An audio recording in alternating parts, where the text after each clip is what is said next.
रसूल पाक सल्लल्लाहु अलैहि वसल्लम का एक फरमान है मुसन्नफ अब्दुर रज़ाक में, ये हदीस आपने आज याद रखनी है। नबी पाक सल्लल्लाहु अलैहि वसल्लम ने फरमाया किसी आदमी के नमाज और रोजे से मुतासर ना होना, पहले देख लेना कि वो अमानतदार है कि नहीं। किसी के नमाज रोजे से मुतासर नहीं होना, पहले देख लेना कि दयानतदार है कि देखना लोगों की जेबों पे कितनी नजरें डालता है।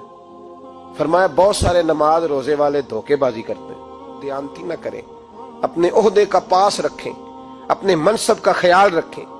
ओहदे जिस जगह आप मौजूद हैं आपकी जिम्मेदारी है। मेरे रसूल पाक सल्लल्लाहु अलैहि वसल्लम ने फरमाया हर बंदा तुम में से निगरान है और जो उसकी रियाया है उसके बारे में उसने जवाब देना है। कभी भी बददयानती ना करें। हम लोगों का पहले एतमाद हासिल करते हैं, फिर उस एतमाद को ठेस पहुंचाते हैं। उसका नुकसान पता क्या होता है? दुनिया में सबसे कमजोर शख्स वो होता है जिस पर कोई एतबार नहीं करता। जिसका एतमाद जाया हो जाए वो आदमी बिखर जाता है। कभी भी धोखाधड़ी की पॉलिसी ना बनाए। हम लोगों से मुफादात लेने के लिए अपने रवैये मीठे करते हैं और जब काम निकल जाता है फिर हमारे रवैये बदल जाते हैं। ये धोखा है, ये बददयानती है। इसको अल्लाह रसूल ने पसंद नहीं किया। मेरे नबी पाक अलैहिस्सलाम ने फरमाया जिसमें तीन बातें पाई जाए वो तो मुनाफिक है। अगरचे उलमा कहते हैं यहाँ मुनाफिक इत्कादी मुराद नहीं, मुनाफिक अमली मुराद है, लेकिन हुजूर ने फरमाया मुनाफिक है।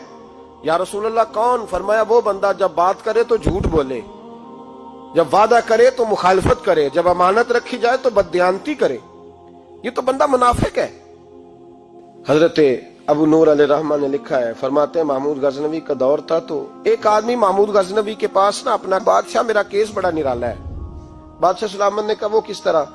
कहने लगा ये मेरे पास एक थैली है, मैं ना सफर पे जाने लगा तो ये थैली पूरी हीरों की भरी हुई। फलां इलाके के जो काजी साहब है ना, मैं जाती दफा मैं कहीं सफर पे जा रहा था तो मैं उनके पास छोड़ गया कि रास्ता लंबा है कहीं कोई मुझसे छीन ना ले, हीरों की भरी हुई थी। कुछ दिनों के बाद मैं वापस आया हूं, काजी साहब ने मुझे थैली वापस की है तो इसमें हीरों की बजाय खोटे सिक्के निकले।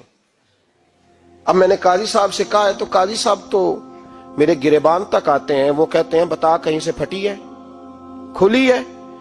वो जिस तरह टांके लगा के तूने सी थी उसी तरह लगे हुए हैं कि नहीं? तो हुजूर लगे भी बिल्कुल उसी तरह है, ना फटी है ना खुली है।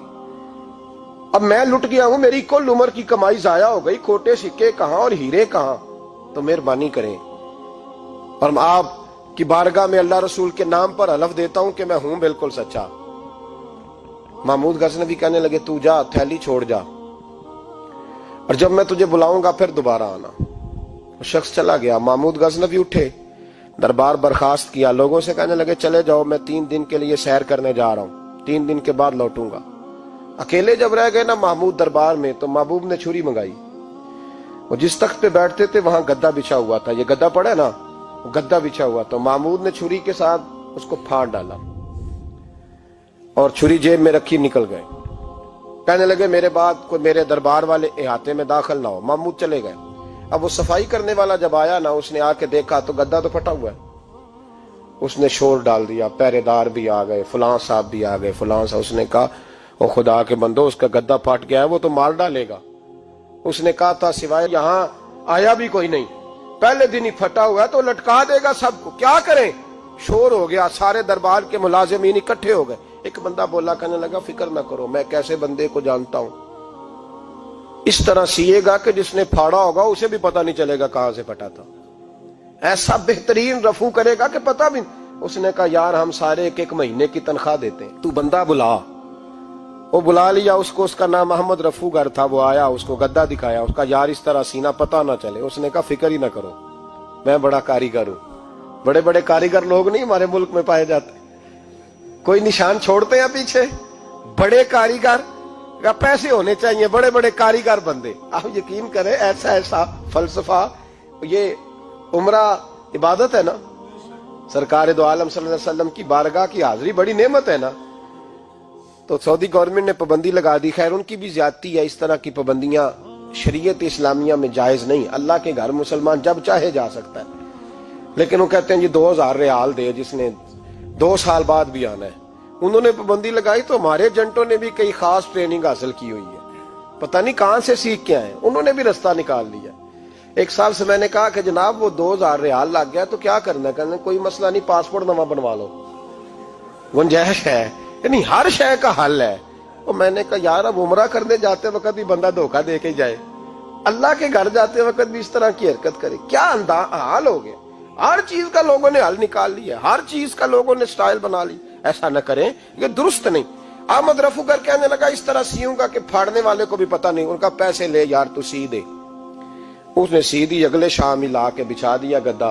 तीसरे दिन बादशाह सलामत आए, आके पहली नजर गद्दे पे डाली। उसने बुलाया सब मुलाजिमीन को, कहा किसने सिया है? कहा जनाब क्या हुआ? कहा ये फटा हुआ था। किसने? कहा नहीं फटा ही नहीं। वो कहने लगे बनो मत, मैं खुद फाड़ के गया था। तो बताओ सही सिया किसने है? क्या क्यों नहीं? फरमाने लगे इसीलिए तो बताया नहीं था कि तुम खुद तहकीक कर लो, बुलाओ बताओ सिया किसने। तो बुला लिया, अहमद रफू घर आ गया। उसको जब बुला के सामने बादशाह खड़ा किया, कहा भाई तूने सिया है? कहने लगा हुजूर आपके सारे मुलाजम इकट्ठे होके आए थे, मेरी गलती कोई नहीं। कहा नहीं यार तू बड़ा कारीगर है, मैंने अपने हाथ से फाड़ा था पर मुझे भी नहीं पता चल रहा कहां से फटा था। अच्छा ये बता ये थैली जो है ये भी तूने सी थी? उसने कहा जी आपके खादम का ही कारनामा है, वो फलाने इलाके के काजी साहब आए थे, इसमें से हीरे निकाल के तो खोटे सिक्के भरे थे, तो मुझे भी थोड़ा सा हिस्सा मिला था। महमूद ने सारे गवाह भी इकट्ठे कर लिए, सबूत भी इकट्ठे कर लिए।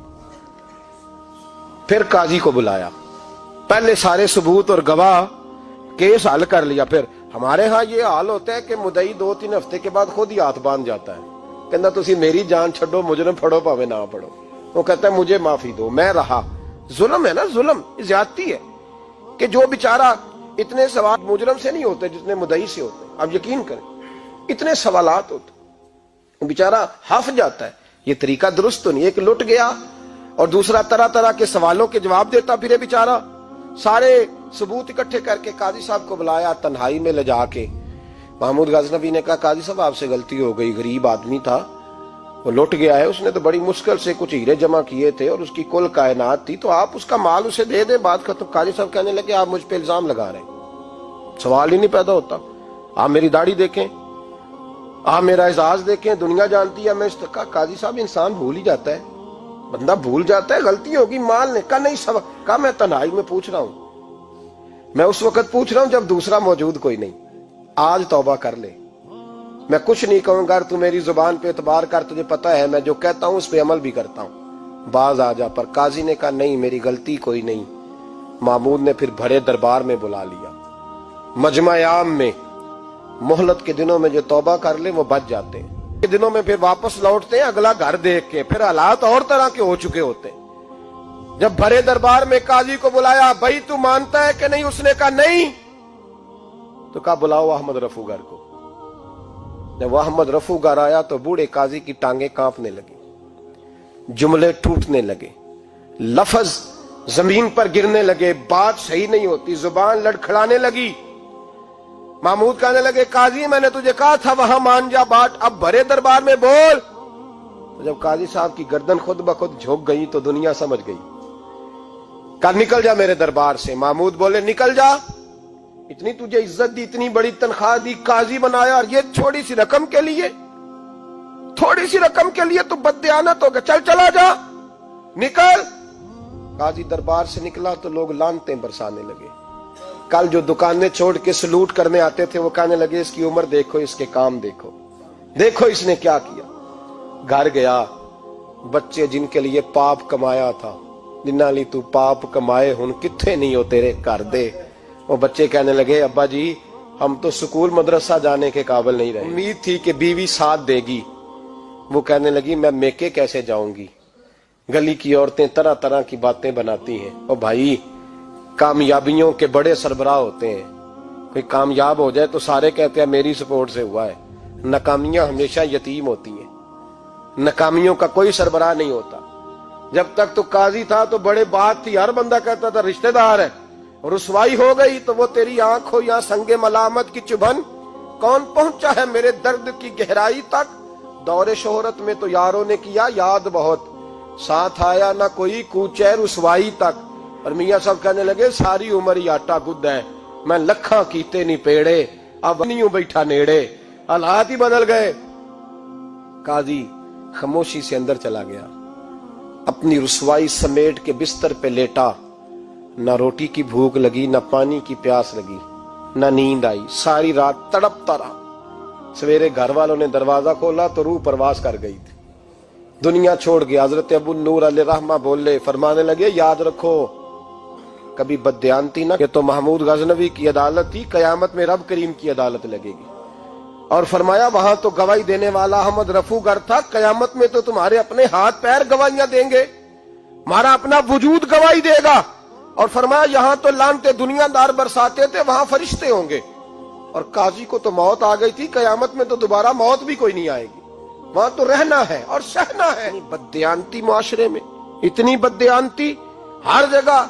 اس معاشرے کا بھی کچھ بنے گا جہاں دوائی بھی خالص نہ ملے، جہاں دوائی میں بھی بددیانتی ہو۔ لوگ اپنے بچے کو آکسفورڈ یونیورسٹی میں پڑھانے کے لیے غریبوں کے بچوں کے رگوں میں جو دوائی اتارے وہ بھی 2 نمبر۔ اتنا بڑا بھی کوئی بددیانت معاشرہ ہوتا ہے کہ لوگ یہاں تک دھندا کہ لوگ لوگوں کی زندگیوں سے کھیل جائیں اور ہمیں احساس تک نہ ہو کہ کوئی مر جائے گا، کوئی ڈوب جائے گا، کیا بنے گا۔ اور جس نے وہ اپنی رجسٹر کی دوائی کی، اس نے 2-4 لاکھ روپیہ لیا اور اس نے یہ نہیں سوچا کتنے انسان میری وجہ سے مریں گے۔ قتل صرف یہ تو نہیں ہوتا گولی مار کے مار دینا، لوگوں کی زندگیوں سے لوگ کھیل جاتے ہیں، لوگ تباہی کر جاتے ہیں، لیکن